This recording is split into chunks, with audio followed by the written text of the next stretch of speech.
The phone buzzed against the mahogany table. Ethan Caldwell didn't look up from his laptop screen. Numbers flashed before his eyes. Quarterly reports, profit margins, stock prices. The conference room on the 42nd floor of the Manhattan Tower hummed with quiet tension. 12 executives sat around the table, waiting for his decision. The phone buzzed again. "Sir?" His assistant's voice came through the intercom. "You have a call." "Not now, Sarah. Hold all calls." Ethan's fingers moved across the keyboard. The merger had to close today. $40 billion hung in the balance. He'd worked 18 months for this moment. The phone rang a third time. Something cold twisted in Ethan's stomach. Sarah knew better than to interrupt board meetings. She'd been his assistant for 5 years. She never called unless… "Mr. Caldwell." Sarah's voice cracked through the speaker. "It's about Noah." The world stopped. Ethan's hands froze over the keyboard. The voices in the room faded to white noise. Noah. His 3-year-old son. The boy with bright blue eyes and gap-toothed grins who called him Daddy every morning before Ethan rushed off to conquer another business day. "What about Noah?" Ethan's voice came out steady, but his heart hammered against his ribs. "He collapsed at daycare. They're taking him to Mount Sinai Hospital. Claire is already on her way." The laptop screen blurred. The quarterly numbers meant nothing now. Ethan stood so fast his chair rolled backward and hit the wall. "Ladies and gentlemen, we'll have to postpone." "Ethan, we can't postpone this." Richard Martinez, the company's chief legal officer, leaned forward. "The Tokyo markets open in 3 hours. If we don't sign today…" "My son is in the hospital." Ethan grabbed his coat from the chair. His hands shook as he pulled it on. "But the merger… Find another CEO for the day." Ethan walked toward the door. Behind him, voices erupted in protest. Stock prices would drop. Investors would panic. The media would have a field day. He didn't care. Ethan ran through the marble lobby of Caldwell Industries.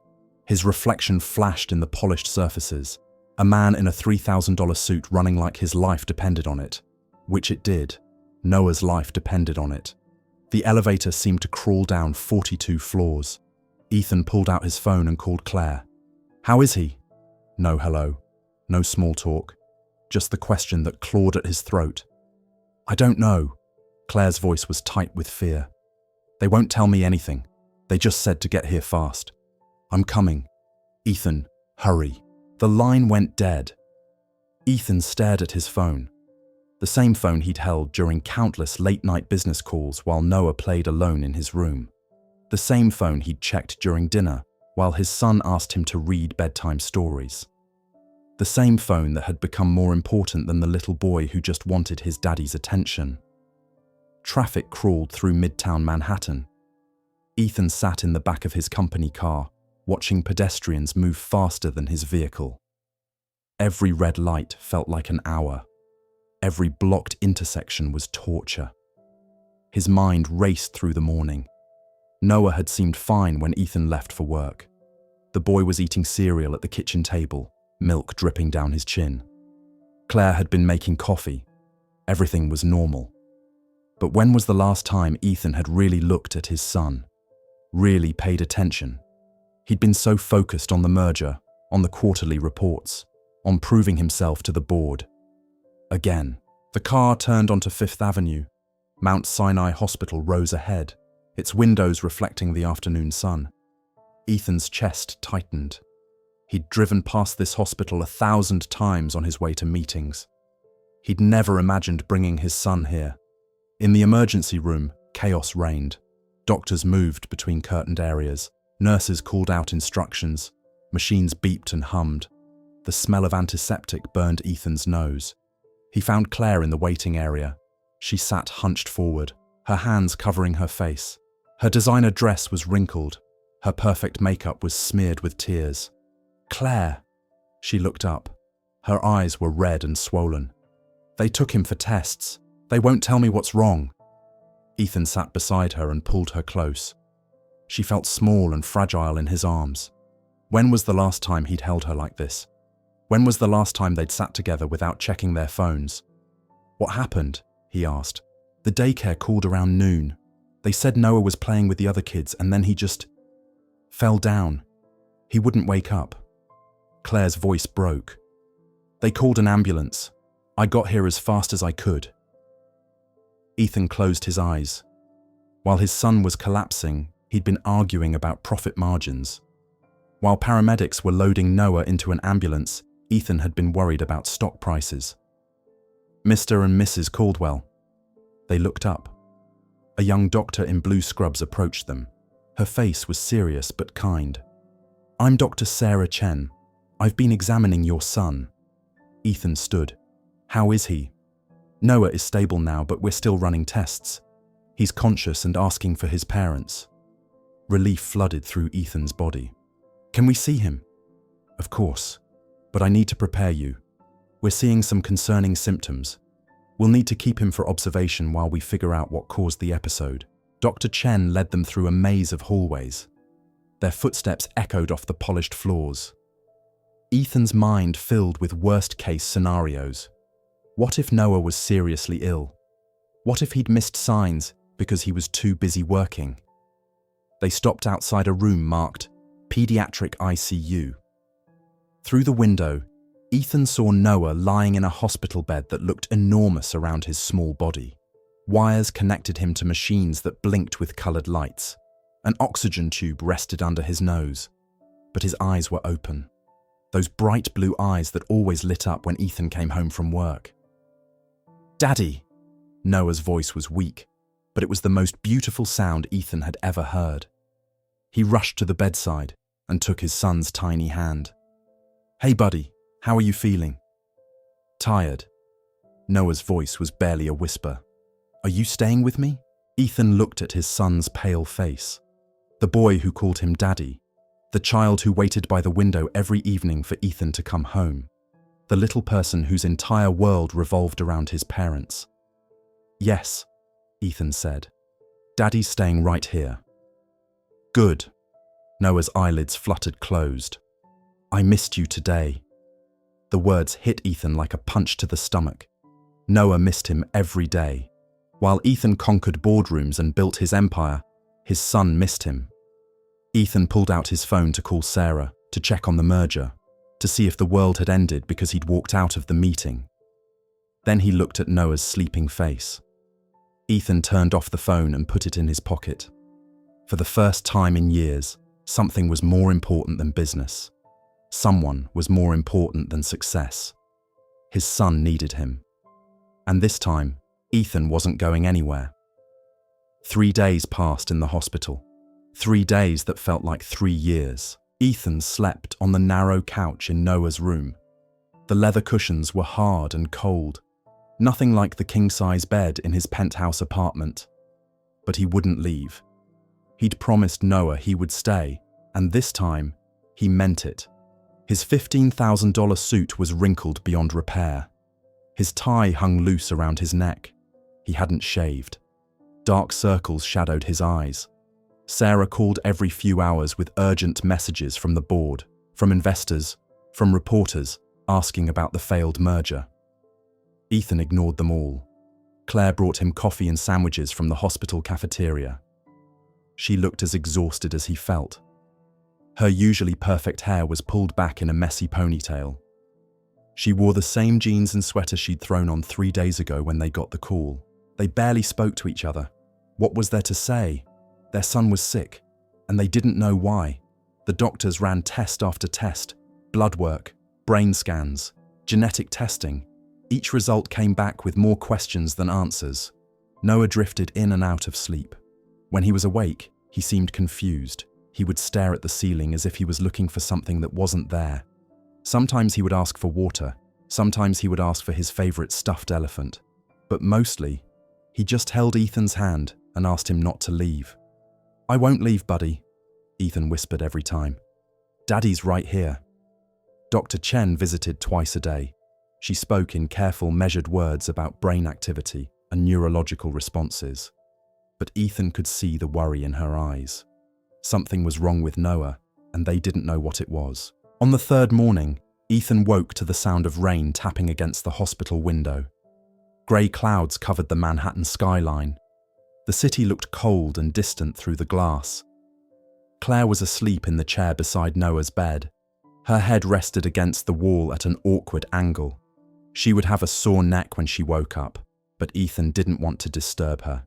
She'd been crying on and off for 3 days. She needed the rest. Noah's eyes opened slowly. He blinked several times, as if he was trying to remember where he was. "Hey there, sleepyhead." Ethan moved closer to the bed. "How are you feeling?" Noah turned his head toward his father. His blue eyes looked so much older than they had 4 days ago, like he'd seen things a 3-year-old shouldn't see. "Daddy?" Noah's voice was barely a whisper. "I'm here, buddy." "Are you really staying this time?" The question hit Ethan like a slap. "What do you mean?" Noah struggled to sit up. Ethan helped him, adjusting the pillows behind his back. The boy looked so small in the hospital gown, so fragile. "You always leave," Noah said quietly. "You say you'll play with me later, but then your phone rings and you have to go work." Ethan's chest tightened. "I'm not going anywhere now." "Promise?" "I promise." Noah nodded, but his eyes were sad. Too sad for a little boy. He looked down at his hands, picking at the hospital bracelet on his wrist. "Daddy!" Noah's voice was so quiet Ethan had to lean closer to hear him. "What is it, buddy?" Noah looked up. His blue eyes were filled with tears that hadn't fallen yet. "Why don't you love me like your phone?" The words hung in the air between them. Ethan felt like someone had reached into his chest and squeezed his heart until it stopped beating. "What?" His voice came out as a croak. "Your phone," Noah said, tears rolling down his cheeks now. "You look at it all the time. You hold it more than you hold me. You talk to it more than you talk to me." Ethan's hands started shaking. He tried to speak, but no words came out. "I tried to be good," Noah continued. "I tried to be quiet when you were working, but you still loved your phone more than me." The room spun around Ethan. Every memory from the past 3 years flashed through his mind. Every time he'd chosen a business call over reading Noah a bedtime story. Every dinner where he'd checked emails instead of listening to his son's excited chatter about his day. Every weekend he'd spent in the office instead of at the park. He saw himself through Noah's eyes. A father who was always there but never really present. A man who said, "Just 1 more minute," but never kept that promise. A dad who loved his work more than his child. "Noah, that's not," Ethan started to say, but the words died in his throat, because it was true. He had loved his phone more than his son. He'd loved his work more than his family. He'd loved his success more than the people who mattered most. "I'm sorry," Ethan whispered. "I'm so sorry, buddy." Before Noah could respond, the machines around his bed started beeping loudly. The boy's eyes rolled back in his head. His small body began to shake. "Noah!" Ethan grabbed his son's hand, but the shaking got worse. The alarms got louder. Red lights flashed on the monitors. Claire woke up and screamed. "Help!" Ethan shouted. "Someone help us!" Nurses rushed into the room, then doctors, then more nurses. They pushed Ethan and Claire back against the wall as they worked over Noah's bed. "What's happening?" Claire grabbed Ethan's arm. "What's wrong with him?" Dr. Chen appeared in the doorway. She took one look at the monitors and started shouting orders. Medical words Ethan didn't understand. Numbers that meant nothing to him, but everything to the people trying to save his son. A nurse injected something into Noah's IV line. Another nurse adjusted the machines. Dr. Chen listened to Noah's chest with her stethoscope, her face tight with concentration. The shaking stopped. The alarms quieted. The room fell silent except for the steady beeping of the heart monitor. Dr. Chen checked Noah's pulse, then looked at his eyes with a small flashlight. The boy was unconscious again, but he was breathing on his own. "Is he okay?" Claire's voice was barely a whisper. Dr. Chen turned to face them. Her expression was grim. "We need to run more tests immediately. That was a seizure, and it's concerning that it happened now. I'm ordering an emergency MRI." "A seizure?" Ethan felt like the floor was falling away beneath his feet, but he was just talking to us. Sometimes that happens before a seizure. The brain can seem normal 1 minute and then… Dr. Chen didn't finish the sentence. 2 orderlies came in with a gurney. They carefully moved Noah from his bed onto the rolling stretcher. His face was pale, but peaceful, like he was just sleeping. "Can we come with him?" Claire asked. "I'm sorry, but you'll need to wait here. We'll bring him back as soon as we can." They wheeled Noah out of the room. Ethan and Claire stood in the doorway, watching their son disappear down the hospital corridor. Then they were alone. Claire collapsed into the chair and buried her face in her hands. Her shoulders shook with silent sobs. Ethan stared at the empty hospital bed. The sheets were still warm from Noah's body. His stuffed elephant sat on the pillow, waiting for him to come back. Noah's words echoed in Ethan's mind. "Why don't you love me like your phone?" Ethan pulled his phone from his pocket. 17 missed calls, 43 unread emails, text messages from board members, investors, reporters, the business world demanding his attention even now, even here. He looked at the device that had ruled his life for so long. The thing that had stolen his time with Noah. The addiction that had cost him his son's childhood. With steady hands, Ethan turned off the phone. Then he threw it in the trash can beside Noah's bed. It landed with a hollow thud at the bottom of the plastic bin. For the first time in 3 years, Ethan Caldwell was unreachable, and it felt like freedom. 2 hours felt like 2 lifetimes. Ethan paced the hospital waiting room, while Claire sat motionless in a plastic chair. Neither of them spoke. What could they say? Their 3-year-old son was somewhere in the hospital having his brain scanned, and they didn't know if he would be okay. The waiting room smelled like coffee and disinfectant. Families huddled together in small groups, speaking in whispers. A television mounted on the wall played the morning news, but the sound was turned down. Stock market numbers scrolled across the bottom of the screen. Ethan didn't care about the stock market anymore. A young mother sat across from them, holding a baby who couldn't have been more than 6 months old. The woman looked exhausted, her eyes red from crying. Ethan wondered what had brought her here. What crisis had torn her world apart the way his had been torn apart? "Mr. and Mrs. Caldwell." They looked up to see Dr. Chen walking toward them. Her face was serious, but not panicked. That had to be good news, didn't it? "How is he?" Claire stood up so quickly she knocked over her coffee cup. Brown liquid spilled across the small table, but she didn't notice. "Noah is stable. The seizure has stopped, and his brain activity looks normal now." Dr. Chen sat down across from them. "But we need to talk about the test results." Ethan felt his stomach drop. "What kind of talk?" Dr. Chen opened a manila folder and pulled out several sheets of paper covered with numbers and medical terms. "The MRI shows no structural problems with Noah's brain. That's the good news. But the blood work and genetic testing have revealed something unexpected." She paused, as if choosing her words carefully. "There are some inconsistencies in Noah's medical records that we need to discuss." "What kind of inconsistencies?" Ethan asked. Dr. Chen looked directly at him. "Mr. Caldwell, when was the last time you had blood work done?" "I don't know. Maybe 2 years ago? For my annual physical." "Why?" "We ran a complete genetic panel on Noah as part of our testing. It's standard procedure for cases like this." Dr. Chen's voice was gentle but firm. "The results show that Noah has a rare genetic condition that affects his nervous system. It's manageable with proper treatment, but it requires ongoing care." Ethan felt relief flood through his body. "So he's going to be okay?"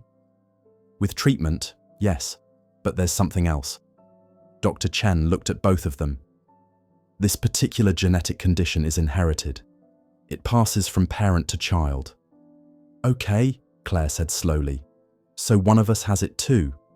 "That's what we expected to find. So we compared Noah's genetic markers to the samples you both provided when he was born." Dr. Chen opened another file. "Mrs. Caldwell, your genetic profile shows no markers for this condition." Claire frowned. "What does that mean?" Dr. Chen turned to Ethan. "Mr. Caldwell, Your genetic profile also shows no markers for this condition. The room went quiet. Ethan stared at the doctor, trying to understand what she was saying. I don't follow, he said. This genetic condition doesn't appear spontaneously. It has to be inherited from a biological parent. Dr. Chen's voice was barely above a whisper. If neither of you carries the genetic markers, then… The words hung in the air like a bomb waiting to explode. What are you saying? Ethan's voice cracked.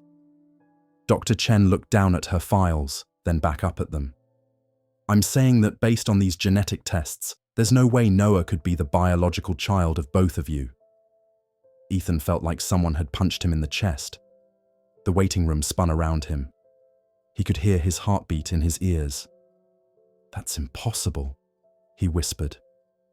Claire made a sound like a sob, but when Ethan looked at her, she wasn't crying. She was staring at Dr. Chen with wide, terrified eyes. There has to be a mistake, Ethan said. Lab error, mixed up samples, something. We ran the tests 3 times to be sure, Dr. Chen said quietly. I'm sorry, but there's no mistake. Ethan looked at Claire. Her face had gone completely white. Her hands were shaking. Claire? His voice sounded strange, like it was coming from someone else. She didn't answer. She just stared at the floor. Claire, tell her there's been a mistake. Still nothing. Claire! She looked up at him then, and Ethan saw something in her eyes that made his blood turn to ice. Guilt, fear, and something else. Truth. I need some air, Claire whispered. She stood up and walked quickly toward the exit. Ethan watched her go, his mind reeling. This couldn't be happening.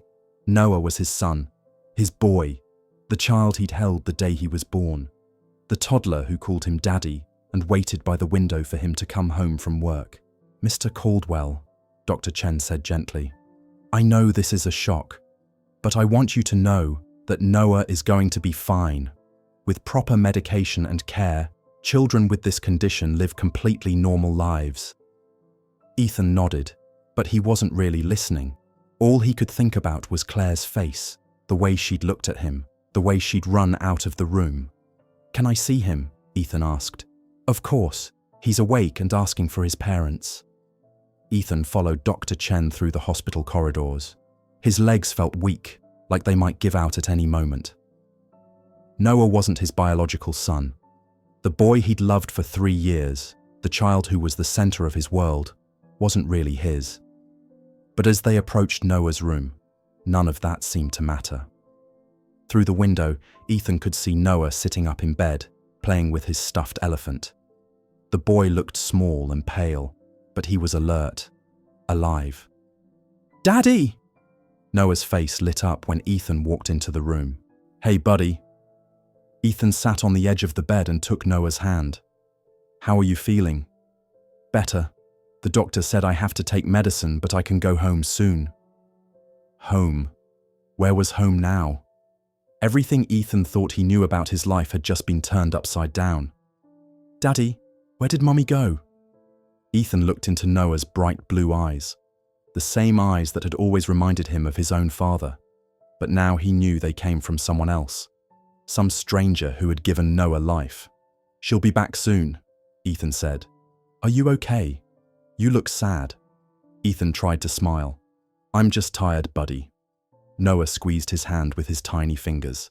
It's okay, Daddy. I'm not sick anymore. You don't have to be scared. The words hit Ethan like a knife to the heart. Here was this little boy, trying to comfort his father after spending 3 days in the hospital. This child who had asked why Ethan didn't love him like his phone. This son who wasn't his biological son, but who loved him anyway. Noah, Ethan said slowly. Do you know what makes someone a daddy? Noah thought about it seriously, the way 3-year-olds do when asked important questions. Taking care of kids, he said finally. That's right, and reading bedtime stories, and giving hugs when you're scared, and staying with you in the hospital. You stayed with me, Noah said proudly. I did, and I always will. Even when your phone rings? Ethan smiled, and this time it was real. Especially when my phone rings. The door opened and Claire walked back in.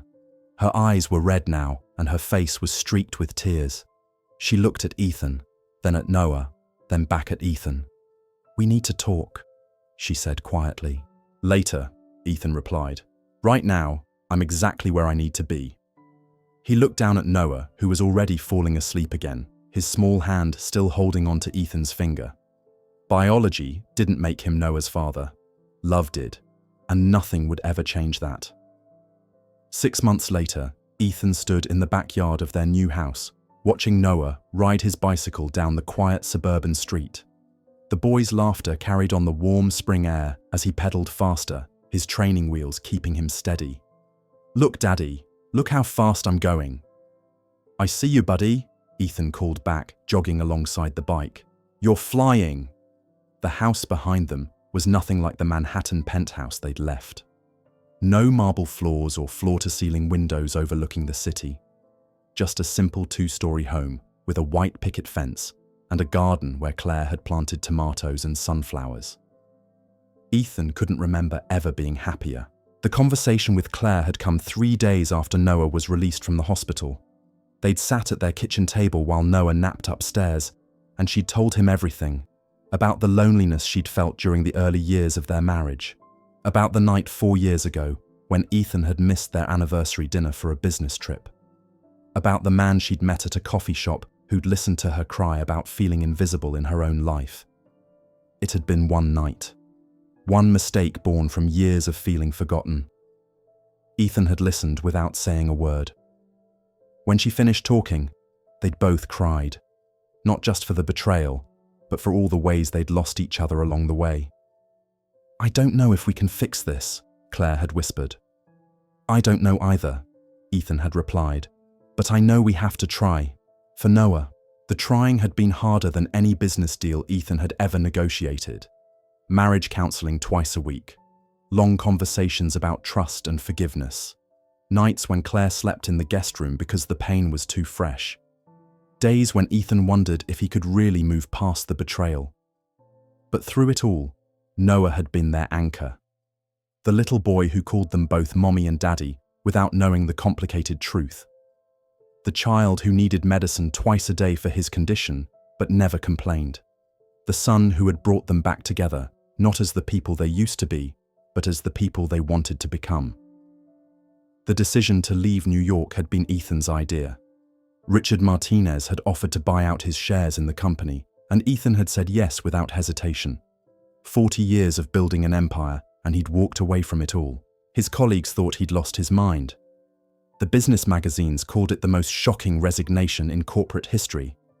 His former competitors probably celebrated. Ethan didn't care. He'd used the money from selling his shares to buy this house in Connecticut and to start something new. The Noah Foundation, a non-profit organization that helped families dealing with rare childhood diseases.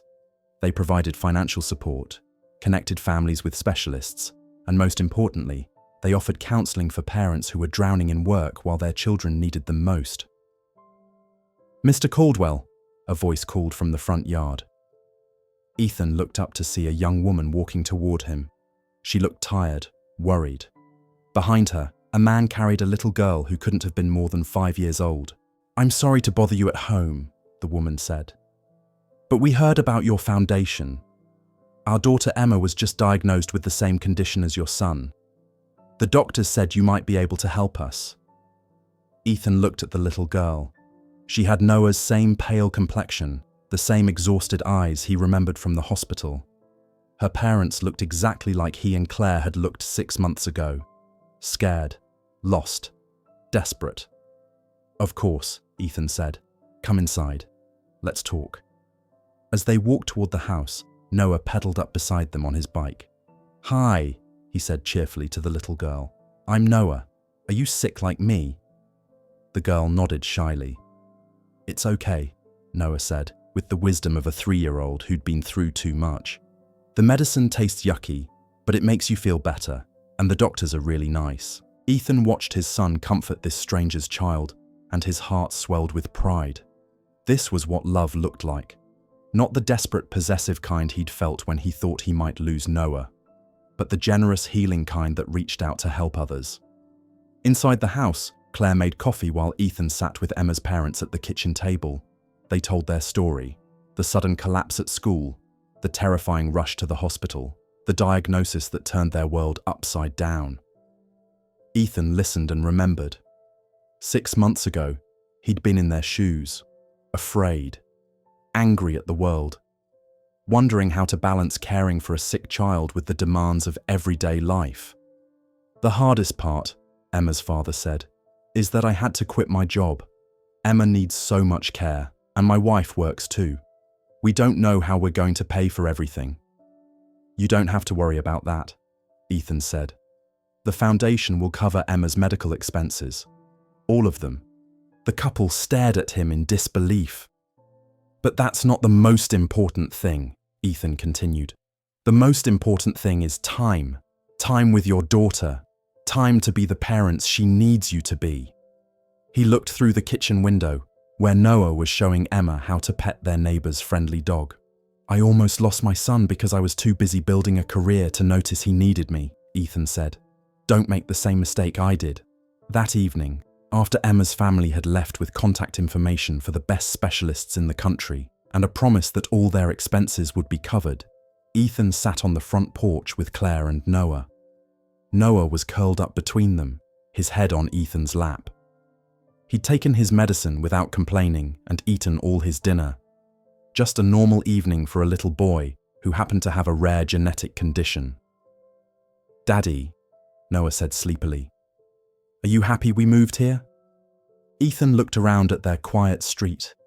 No skyscrapers, no traffic, no business meetings or boardrooms or merger deadlines.